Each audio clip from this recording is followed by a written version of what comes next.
Selamat pagi, puji Tuhan. Eh, Pagi ini kita akan sama-sama belajar dari kebenaran firman Tuhan yang diambil dari kitab Amsal 20 ayat 27. Dikatakan roh manusia adalah pelita Tuhan yang menyelidiki seluruh lubuk hatinya. Mungkin dalam sebuah terjemahan yang lain lebih mudah kita menangkapnya. Di dalam eh, salah satu terjemahan bahasa Indonesia dikatakan, hati nurani manusia merupakan terang dari Tuhan yang menyoroti seluruh batin. Ya, nah ini kita lebih lebih nangkep ya dari ayat ini. Hati nurani manusia merupakan terang dari Tuhan yang menyoroti seluruh batin. Wow, luar biasa, saudara. Jadi ternyata hati nurani itu yang ada pada kita itu adalah terang dari Tuhan. Ya, artinya bahwa setiap orang di dalam hidup ini, apakah dia orang percaya atau tidak percaya, dia itu memiliki yang namanya terang Tuhan. Ya, nah saudara itu akan menolong kita, menolong sebenarnya setiap orang, ya, untuk mengetahui apa yang baik atau yang benar, sama yang jahat. Ya, jadi hati nurani itu adalah alat yang Tuhan taruh di dalam setiap orang untuk mengetahui perbuatannya benar atau jahat. Ya, jadi sekalipun orang belum mengenal Tuhan sungguh-sungguh, dia tahu. Ya, nah sama seperti nanti kita akan bahas lebih panjang lebar, tetapi saya lakukan dengan pembukaan ini. Sama seperti dulu, ketika saya belum lahir baru, ya saya orang Kristen yang rajin ke gereja, tapi saya tahu bahwa sebenarnya saya ini nggak benar. Ya, kalau ditanya kamu kalau pada waktu itu kalau ditanya kalau kamu mati kemana, saya nggak tahu jawabannya. Saya takut. Ya, cuma pada waktu itu kita sebagai anak-anak bercanda gitu ya, karena kita nggak tahu jawabannya, kita juga bingung. Dia kita bilang lebih bagus lah, nggak apa-apa lah masuk neraka. Kita kan ketemu sama artis-artis nanti. Nah, kita itu juga sebenarnya tahu ya bahwa banyak orang itu yang hidupnya nggak benar pasti ke neraka. Ya, nah jadi Bapak Ibu, saudara yang kekasih dalam nama Tuhan Yesus, sekali lagi dikatakan hati nurani itu adalah terang dari Tuhan. Itu Tuhan taruh dalam hidup setiap orang. Ya, jadi hati nurani itu ada di dalam diri kita katanya untuk menyelidiki seluruh lubuk hati kita, untuk menyoroti batin kita, untuk menilai pikiran kita, perkataan kita, dan perbuatan kita. Ya, jadi hati nurani itu ya akan memberikan kepada kita kesadaran apakah pikiran kita benar, apakah perkataan kita benar, apakah perbuatan kita benar. Ya. Nah, jadi kata hati nurani itu sendiri terdiri dari dalam bahasa Inggrisnya adalah conscience. Ya. Conscience itu eh, itu artinya dengan, science itu artinya science, itu pengetahuan. Ya. Jadi hati nurani itu adalah mengetahui, ya, kita dapat mengetahui kalau kita dengan hati nurani kita akan dapat mengetahui apa yang ada di dalam diri kita sendiri tentang kita. Wah, ini sebenarnya bagus sekali, saudara. Ya, jadi kita bisa mengetahui, kita bisa menyadari ya apa yang sebenarnya yang kita lakukan ini. Ya, dan kita bisa tahu ini benar atau tidak benar, ini benar atau salah. Ya, dan hati nurani itu akan beritahu kita ini nggak benar gitu. Ya, atau ini salah ini. Ya, jadi kalau orang hati nuraninya baik, ya, hati nuraninya itu akan memeriksa seluruh batinnya, ya, dan membantu mengarahkan orang tersebut membuat pilihan-pilihan dalam berbagai hal. Ya, jadi sebenarnya ya kita perlu apa ya? Perlu duduk dan mendengar suara hati nurani kita, suara batin kita. Ya, apakah kadang-kadang gini ya? Apakah maksud saya sekali lanjutkan dulu? Apakah yang kita lakukan ini benar atau salah? Apakah selama ini hidup kita ini udah benar atau salah? Kadang-kadang Bapak Ibu, karena kehidupan itu begitu cepat, ya, sehingga kadang-kadang kita mengabaikan hati nurani kita. Ya, kita nggak mendengar lagi suara hati kita lebih mengikuti pikiran-pikiran kita. Kita lebih mengikuti keinginan-keinginan kita. Kita udah dikuasai oleh keinginan-keinginan kita. Sehingga kadang-kadang tanpa sadar kita mengabaikan hati nurani kita. Ya. Nah, makanya kita perlu sedikit memperlambat kehidupan kita untuk menolong kita membuat mengenal diri kita melalui hati nurani kita, sehingga kita tahu membuat pilihan-pilihan yang benar. Ya, jadi hati nurani ini begitu penting. Ya, bahkan bagi orang yang tidak punya Tuhan, ya, kalau mereka hidup dengan hati nurani, hidupnya bisa jauh lebih baik dari orang yang katanya mengenal Tuhan, tapi hati nuraninya udah kotor gitu ya. Ya, saya kasih contoh sederhana begini. Ya, bagaimana sih orang hati nuraninya itu bisa kotor atau bisa akhirnya enggak, udah tumpul ya, hati nuraninya tumpul. Ya, saudara, mungkin ketika satu kali kita ada godaan ya, berbuat dosa misalnya, ya. Kalau saya dulu misalnya mencuri uang orang tua, biasa kanak-kanak, anak-anak ya kepengen jajan, tapi enggak, uang jajannya udah habis atau enggak dapat uang jajan. Nah, lalu ada ide, ada godaan untuk mencuri, ya. Nah, ketika orang tersebut ingin mencuri, itu sebenarnya hati nuraninya bicara. Bahkan ketika saya waktu itu ingin mencuri uang orang tua saya deg-degan. Ya, itu buktinya bahwa hati saya bilang ini nggak benar. Tapi hawa nafsu saya berkata ambil. Ya, jadi ketika orang-orang ya mau melakukan hal-hal yang tidak benar itu, dia sebenarnya ada hati nurani. Nah, namun karena dia sudah dikuasai hawa nafsunya, nah itu hati nuraninya udah dia nggak mau dengerin gitu.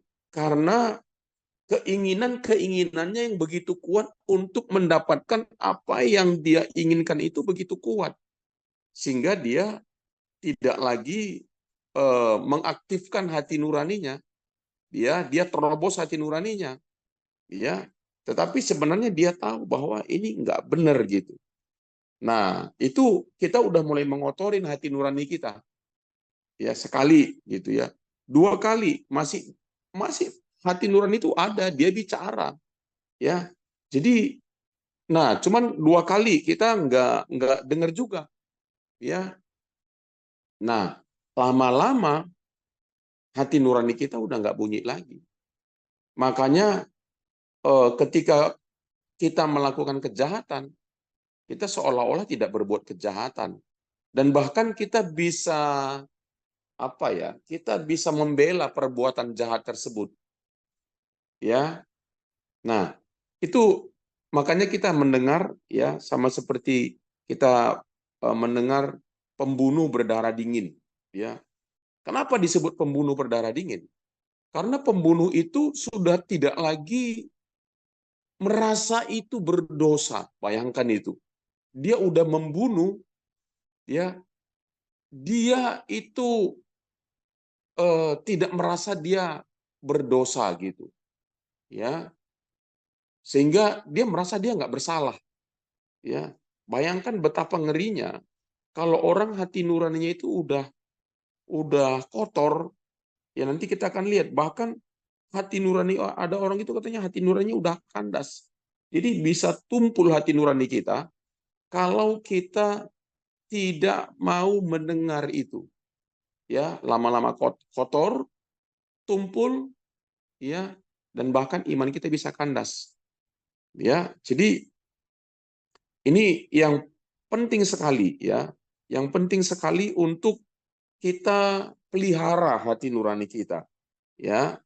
Nah, jadi hati nurani kita itu menyadarkan ya apa yang kita sekali lagi apa yang kita pikirkan, apa yang kita katakan, apa yang kita lakukan ya. Jadi rasa bersalah yang ada di dalam batin kita ya itu dapat mengendalikan atau mempengaruhi apa yang kita lakukan dan apa yang tidak kita lakukan ya. Nah, Bapak Ibu Saudara yang kekasih mungkin ingat ya, para penuduh-penuduh ya perempuan yang kedapatan berzina ya dan membawa dia kepada Yesus ya. Lalu mereka bilang menurut hukum Taurat Musa ya orang ini harus dilempari sampai mati ya. Nah, Saudara, itu kan Yesus diperhadapkan kepada sebuah pilihan yang sangat sulit. Nah, kalau dia bilang jangan, oh orang bilang, wah dia menentang hukum Musa. Kalau dia bilang bunuh, nah dia bicara kasih. Ya, kasihlah musuhmu. Ya, wah itu serangan balik buat Yesus. Jadi pada waktu itu, Yesus ada dalam kondisi yang sulit, membuat pilihan yang sulit. Nah, lalu Yesus memberikan sebuah jawaban yang sangat tepat, yang sesuai dengan hati nurani. Dia berkata begini, siapa di antara kalian yang tidak berbuat dosa? Dia yang pertama melempari perempuan ini sampai mati dengan batu. Nah, di situ sekarang yang berperan apa? Hati nurani mereka berperan. Hati nurani bilang mereka, kamu juga berdosa. Kelihatannya kamu nggak berdosa, tapi kamu berdosa sebenarnya. Nah, itu dia. Sehingga akhirnya apa? Nah, Yesus diselamatkan pada momen itu karena dia mengingatkan tentang hati nurani mereka. Ya, dan akhirnya satu demi satu, ya, orang-orang Farisi itu, penuduh-penuduh perempuan itu meninggalkan mereka. Ya, jadi hati nuraninya ternyata masih bunyi. Ya, nah ini Bapak Ibu Saudara yang kekasih, betapa pentingnya hati nurani tersebut ya di dalam kehidupan setiap orang. Ya, itu bahkan itu membuat Yesus diselamatkan dari jebakan-jebakan ya ketika dia mengungkit ya tentang hati nurani ya kepada orang-orang Farisi ya. Nah, saya tadi berkata bahwa bukan hanya kepada orang Kristen, jadi kepada bangsa-bangsa lain, ya, kepada orang-orang non-Kristen, ya. Nah, Paulus juga menulis itu dalam kitab Roma 2 ayat 14 sampai 16, ya. Dalam kitab Roma 2 ayat 14 sampai 16 ini dikatakan, apabila bangsa-bangsa lain yang tidak memiliki hukum Taurat oleh dorongan diri sendiri melakukan apa yang dituntut hukum Taurat, maka walaupun mereka tidak memiliki hukum Taurat, mereka menjadi hukum Taurat bagi diri mereka sendiri, ya. Jadi itu kan hukum Taurat untuk bangsa Israel.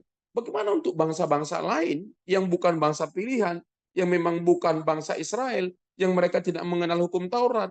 Bagaimana? Nah, Paulus menjawab, ya, apabila bangsa-bangsa lain yang tidak memiliki hukum Taurat oleh dorongan diri sendiri melakukan apa yang dituntut hukum Taurat. Jadi ada itu ya, itu nanti kita akan lihat. Itulah hati nurani. Ya, ada orang tidak mengenal hukum-hukum Tuhan. Ada orang yang tidak memiliki, tidak mengenal hukum-hukum Tuhan, tidak mengenal perintah-perintah Tuhan, tetapi oleh dorongan diri sendiri, itu sebenarnya oleh dorongan hati nurani, ya, melakukan apa yang dituntut hukum Taurat, apa yang dituntut oleh perintah-perintah Tuhan, maka sekalipun dia tidak memiliki perintah Tuhan, nah mereka menjadi hukum Taurat ya bagi diri mereka sendiri. Jadi jangan heran Bapak Ibu, sekali lagi yang seperti saya katakan tadi, ada orang tidak memiliki perintah-perintah Tuhan, tidak memiliki Alkitab, tapi dia bisa praktekkan Alkitab. Itu memang, Kristen banget orang ini ya. Bahkan dia lebih Kristen daripada orang Kristen. Kenapa? Saya percaya itu karena dia memiliki hati nurani yang baik.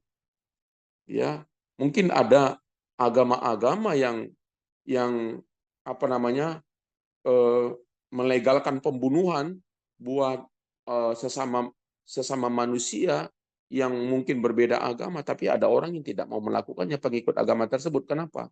Dia punya hati nurani, bahkan dia nggak setuju dengan itu. Ya, nah, oke. Selanjutnya itu bilang begini, sebab dengan itu mereka menunjukkan bahwa isi hukum Taurat ada tertulis. Nah, isi hukum Taurat ada tertulis di dalam hati mereka. Dan suara hati mereka turut bersaksi dan pikiran mereka saling menuduh atau saling membela. Ya, jadi ternyata itu hukum-hukum Tuhan itu ada tertulis di dalam hati semua orang. Perintah-perintah Tuhan itu luar biasa Tuhan ya. Ada tertulis di dalam hati ya setiap orang. Karena katanya suara hati mereka turut bersaksi dan pikiran mereka saling menuduh dan saling membela. Jadi ada konflik di dalam pikiran, ada konflik di dalam hati. Itu buktinya bahwa perintah Tuhan itu ada di sana. Mereka tahu itu nggak benar. Ya, hal itu akan nampak pada hari bila mana Allah sesuai dengan Injil yang kuberitakan akan menghakimi segala sesuatu yang tersembunyi dalam hati manusia oleh Kristus Yesus. Ya, nah jadi hati nurani itu akan menolong ya setiap orang dan menyadarkan setiap orang bahwa perbuatan mereka tidak benar, dan dari situ setiap orang disadarkan untuk merasa membutuhkan Tuhan. Ya, nah jadi orang yang hati nuraninya baik itu luar biasa ya. Sama seperti gini, sebenarnya kan tujuan hukum Taurat itu kan menyadarkan kita bahwa kita nggak dapat menyelamatkan diri kita sendiri. Kita nggak dapat melakukannya karena tuntutan hukum Taurat itu, wah hanya Tuhan yang bisa menggenapinya. Makanya Yesus turun ke dunia ini untuk menggenapi hukum Taurat. Kenapa? Alkitab berkata, sekalipun ia dicobai, namun ia tidak berbuat dosa. Jadi satu-satunya pribadi di dunia ini yang tidak pernah berbuat dosa itu Yesus. Ya, jadi kita tidak. Nah, hukum Taurat itu sebenarnya menyadarkan manusia, menyadarkan orang Israel, menyadarkan saya dan saudara untuk apa? Kita butuh juru selamat. Dulu sebelum saya mengenal Yesus, saya hidup dalam hukum Taurat. Ya, melakukan supaya dibenarkan. Melakukan dan akhirnya sadar nggak bisa. Cuma dulu nggak ngerti bahwa Yesus itu memberikan anugerah. Dulu berpikir bahwa Yesus itu menuntut kita melakukan. Padahal Yesus datang ke dunia ini untuk menggenapi hukum Taurat dan menyelamatkan kita ya dari dosa-dosa kita ya, sehingga kalau kita ada di dalam Yesus kita sudah menggenapi hukum Taurat ya. Jadi sebenarnya hukum Taurat itu ya itu menolong kita ya. Nah, Galatia 3:24 berkata begini, jadi hukum Taurat adalah penuntun bagi kita sampai Kristus datang. Jadi hukum Taurat itu adalah penuntun ya, dia memberitahu kita bahwa kita nggak bisa ya. Jadi hukum Taurat adalah penuntun bagi kita sampai Kristus datang supaya kita dibenarkan karena iman, bukan lagi karena melakukan. Nah, tetapi pertanyaannya adalah bagaimana orang-orang yang tidak memiliki Alkitab, yang tidak memahami hukum Taurat, tidak memiliki kitab para nabi, bagaimana mereka bisa sampai kepada kesadaran bahwa saya perlu juru selamat. Seperti Paulus berkata, aku ini manusia celaka. Ya, nah, itu sebabnya Paulus tadi sudah menulis ya. Jadi Paulus menulis ya bahwa apa namanya? Tuhan itu sudah memberikan hati nurani ya. Jadi wow, ini sangat luar biasa Bapak Ibu. Jadi kepada orang-orang yang tidak mengenal Tuhan ya, kepada orang-orang yang tidak mengenal Tuhan, Tuhan beri hati nurani. Mereka nggak punya Alkitab. Seluruh dunia hari ini ya, seluruh dunia mereka Tuhan beri hati nurani ya. Nah, Bapak Ibu, dan luar biasanya ya, bahkan setiap orang yang tidak mengenal Tuhan pun, atau yang tidak Kristen pun, itu mereka mengakui hati nurani sebenarnya. Ya, mereka tahu ini salah, ini nggak benar. Masih ada nilai-nilai universal. Nah, nilai-nilai universal itu, ya, yang itu tidak sesuai, yang itu adalah apa? Nilai-nilai yang sesuai dengan kebenaran firman Tuhan, dan itu diakui, diamini oleh orang-orang apa? Orang-orang yang tidak mengenal Tuhan. Ya, jadi semua orang tahu. Contohnya, ya, mungkin orang yang tidak punya Alkitab tidak tahu. Hormatilah ayah ibumu. Enggak ada perintah itu. Mungkin secara jelas di sana. Tetapi semua orang yang ateis saja pun mengakui bahwa mereka perlu menghormati ayah dan ibu mereka. Ya. Nah, itu adalah nilai-nilai yang universal. Nah, Roma 1 ayat 19 sampai 20 bilang begini, karena apa yang dapat mereka ketahui tentang Allah nyata bagi mereka, sebab Allah telah menyatakannya kepada mereka. Sebab apa yang tidak nampak daripadanya, yaitu kekuatannya yang kekal dan keilahiannya, dapat nampak kepada pikiran dari karanya sejak dunia diciptakan, sehingga mereka tidak dapat berdalih. Ya, jadi melalui hati nurani, ya, bahwa ternyata ada pengakuan secara intuisi, ya, bahwa ya ini ada hal yang nggak benar yang saya lakukan, atau ada yang salah yang saya lakukan. Jadi hati nurani itu memberi kesaksian, ya, memberi kesaksian kepada setiap orang, sehingga orang merasa saya perlu mengakui bahwa saya ini berdosa. Nah, akhirnya kalau mereka mendengar berita tentang Yesus, ya, bahwa Yesus mengampuni dosa, itu biasanya akan menuntun mereka itu untuk datang kepada Tuhan. Ya, jadi hati nuraninya bekerja. Ya, nah jadi Bapak Ibu, apakah yang harus kita lakukan? Ya, ayat yang terakhir ya. Nah, jadi yang pertama, ya, Paulus bilang begini, Kisah Rasul 4:24 ayat 16. Sebab itu aku senantiasa berusaha untuk hidup dengan hati nurani yang murni di hadapan Allah dan manusia. Jadi Bapak Ibu, penting sekali kita menjaga hati nurani kita. Kalau salah, kita ngaku salah. Jangan udah salah, ya, kita membela diri kita. Ya, pikiran kita itu membela diri kita. Kita nggak mau kehilangan muka, kita nggak mau kehilangan rasa hormat orang lain kepada kita. Kadang-kadang begitu ya, kita nggak berani ngakuin dosa kita dan kegagalan kita. Kita nggak berani minta maaf. Nah, orang yang biasanya begitu, orang yang nggak mau minta maaf, orang yang nggak mau ngakuin dosa, itu biasanya hati nuraninya udah kotor, tumpul, dan imannya bisa kandas. Karena peringatannya begini, 1 Timotius 1 ayat 19 berkata begini, beberapa orang telah menolak hati nuraninya yang murni itu, karena itu kandaslah iman mereka. Ya, jadi orang yang tidak mau mengakui kesalahan, orang yang tidak mau minta maaf, orang yang, nah itu lama-lama imannya kandas. Karena gengsi kah, karena sombong kah, karena apakah, imannya bisa kandas, nggak tumbuh dia. Makanya kita bisa lihat ada orang yang udah lama di dalam Tuhan tapi nggak tumbuh-tumbuh. Bisa jadi, saya tidak menghakimi Bapak Ibu, bisa jadi orang itu hati nuraninya udah kotor, atau hati nuraninya sudah tumpul, sehingga iman mereka kandas. Jadi Bapak Ibu, mari kita belajar berdoa hari ini. Seperti Paulus ini berkata, sebab itu aku senantiasa berusaha untuk hidup dengan hati nurani yang murni di hadapan Allah dan manusia. Mari kita berdoa. Bapak Surgawi, terima kasih untuk pagi ini. Terima kasih Tuhan, karena di dalam diri kami, setiap manusia di atas muka bumi ini Engkau berikan hati nurani. Tuhan Yesus, untuk mengetahui apakah kami benar atau tidak benar. Tuhan tolong kami untuk tidak menafikan, untuk tidak menolak hati nurani kami, supaya iman kami tidak kandas. Tuhan tolong kami memiliki hati nurani yang bersih, hati nurani yang murni, sehingga kami tajam hidup dalam kebenaran. Di dalam nama Yesus. Amin.